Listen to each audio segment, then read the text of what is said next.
Hey, good evening, Bourbon TikTok. We're going to continue our series on home barrel projects, and tonight's episode is to finish or not to finish.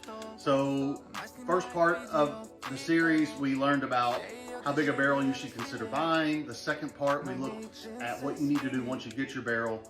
And while you're letting your barrel seal those 7 days, you need to be thinking about what you're going to put in your barrel once you get it. So you have two options. You can age something that's already done, or you can finish something that's already done, a bourbon that's already finished.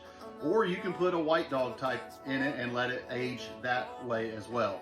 So tonight, you need to decide whether you want to finish or not finish. And when I say not finish, I mean extra age. So you put, let's say, Wild Turkey 101 in your barrel, and you just let it sit in there 30 days and let it soak up that oak and go in and out of the wood and pull in some of those extra notes and extra flavors. So finish or not finish, you have that choice, and you have a lot of options. We could spend days talking about different finish options. We could talk about different bourbons to put in the barrel. We can talk about length of time. One thing you need to consider is the smaller the barrel, the shorter amount of time you need to keep in the barrel. A 2-liter barrel, maybe you're talking maybe 2 to 3 weeks. A 5-liter barrel, you may only want it in a month.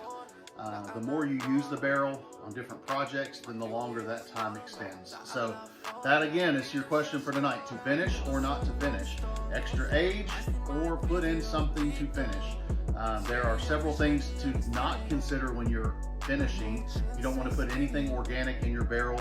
The only thing organic that you should put in there would be honey or maple syrup. Those two are organic substances that are stable and will not rot inside your barrel. You don't want to put peaches or fruit or apples or anything like that down into your barrel.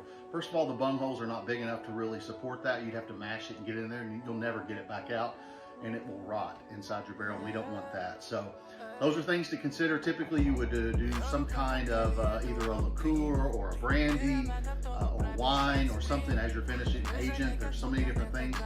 Drop in the comments some of the things that you would think would be good finishes for a bourbon or a rye whiskey, and we can continue the series. But tonight it is to finish or not to finish.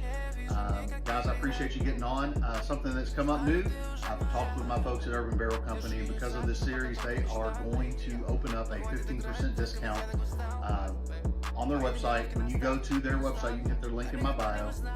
You type in promo code Woodford, and it will save you 15% off your barrel purchase. So that's something new, something exciting. And if you have any questions, give me a holler. But we'll be back soon with another segment coming up soon. You guys have a great night. We'll talk to you soon.